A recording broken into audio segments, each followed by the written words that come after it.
Okay, SkyEye Tactical push-to-talks. They've made some updates and I'm making this video to show the differences. This is my old one, this is the new one. I've been using this one virtually problem-free for years now. The first improvement that's the most obvious is on the push-to-talk button. You could see on the old one, it was a little bit smaller and it didn't come up as high. The button itself in there is the same.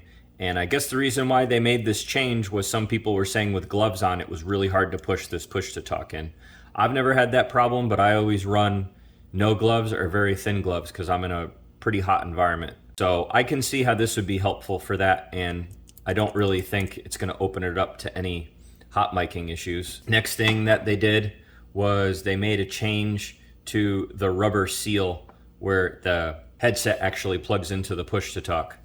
You probably can't really see in video, but it looks like they changed the molding so it sits a little bit more flush on there, and then also the rubber where the actual headset is getting plugged in is thinner, so it makes a more positive connection.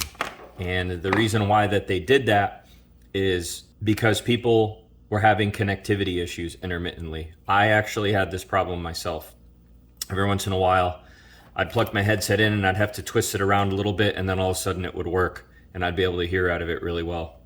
And then I had another headset that didn't work at all that I thought was bad. When I plugged it into this push-to-talk, it made a better connection and now it works. So I guess it just was a slight adjustment that after having a whole bunch of them out there being used, they realized needed to be done. Next thing that they changed, the thumb screw, or lack thereof thumb screw. It used to just be a little flathead, so you had to have a small flathead in order to disconnect it from the radio. Now it's just, still has a flathead, but it comes out enough and you can grab it with your thumb or use a flathead to attach it to the radio. Another minor thing I noticed is you can see that they had a sticker for their label, and now they actually have it etched with a model number and stuff in there, which is cool. Last thing that they did is they went back to sending them with the clip for holding it onto your gear, and it's actually improved. It has a much stronger spring than the old one. And for a while, because of supply issues when COVID, they were sending out these types where I don't particularly love these, but they had no option because they weren't able to get them. You kind of stick this in between one of your Molly things and you would run it up the wire one side and then around where it connects up here on the other side, and it would just hold it. Some people love these. I don't particularly care for them, but options are always good.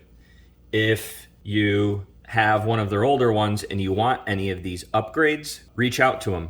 They sell some of these little pieces, so you can just slip the new piece of rubber or get the new thumb screw on yours.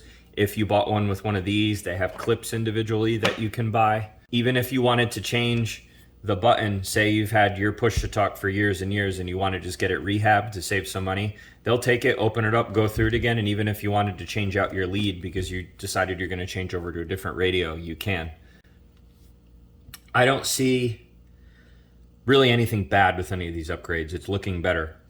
I personally am wondering if this is as good of quality, but I mean, it seems like a really robust piece of plastic. I doubt you're going to break it, and it doesn't add too much height, so I don't think it's going to be an issue. But anyway, I love the SkyEye Tactical stuff. I'm using and working with them for a while. I'll put a link in the description to their Facebook and also their eBay store, which I think they sell exclusively through eBay.